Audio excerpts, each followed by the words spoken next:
बिस्मिल्लाहिर्रहमानिर्रहीम अस्सलामुअलैकुम। Legend league में शिरकत करने वाले मोहम्मद आमिर ने वहाँ पर भी पाकिस्तानी मट्टी पलीत कर दी। सोशल मीडिया सारिफीन एक बार फिर तनकीद करने लगे। मोहम्मद आमिर ने ऐसा क्या और क्या कहा, गुजारिश है इस मुख्तसर वीडियो को आखिर तक ज़रूर देखें। इस वीडियो को लाइक करें और इस वीडियो के मुतालिक कमेंट सेक्शन में अपनी राय के इज़हार ज़रूर करें। दोहा में जारी लेजेंड क्रिकेट लीग के दौरान भारत की खातून सहाफ़ी ने एशिया लायंस के मोहम्मद आमिर से साबिक भारतीय कप्तान विराट कोहली और पाकिस्तान टीम के कप्तान बाबर आजम की परफॉर्मेंस और दोनों के दरमियान किए जाने वाले मवाज़ने पर सवाल किया, जिसके जवाब में मोहम्मद आमिर ने कहा कि इस वक्त दोनों ही बेहतरीन परफॉर्मेंस दे रहे हैं, लेकिन आप अगर शुरू से देखें तो मैं हमेशा विराट कोहली को ऊंचे दर्जे पर रखता हूं, क्योंकि जो कामयाबी अपने करियर के दौरान विराट कोहली ने हासिल की, मुझे नहीं लगता कोई भी खिलाड़ी इस लेवल पर जा सकता है। मोहम्मद आमिर ने कहा कि विराट कोहली जब भी दबाव में होते हैं वो लोगों की जानिब से मिलने वाला चैलेंज कबूल करते हैं।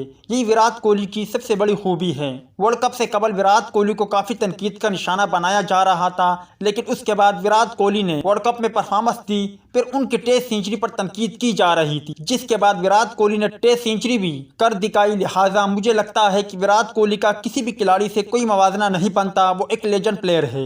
आपको बताते चले कि मोहम्मद आमिर के इन दिनों बाबर आजम से ताल्लुकात अच्छे नहीं है और वो बाबर आजम से काफ़ी ज़्यादा बुक्स और जलते हैं। इससे पहले जब ये ताल्लुकात अच्छे थे तो मोहम्मद आमिर कई बार विराट कोहली के मुकाबले में कई बार बाबर आजम की टेक्निक को विराट कोहली के मुकाबले में खतरनाक तस्वुर कर चुके हैं और कह चुके हैं कि विराट कोहली के मुकाबले में बाबर आजम को बॉलिंग कराना मुश्किल होता है। आज उन्होंने सही मायनों में एक बार फिर पाकिस्तानी मट्टी पलीत कर दी। कभी हमने विराट कोहली के मुंह से ये नहीं सुना कि उन्होंने मोहम्मद आमिर की तारीफ की हो, या कभी इंडियन की जानिब से हमने ये नहीं सुना कि उन्होंने बाबर आजम और पाकिस्तानी खिलाड़ियों की तारीफ की हो। मगर बदकिस्मती से मोहम्मद आमिर ने आज फिर वो कहा जिन पर सोशल मीडिया पर खूब तनकीद हो रही है।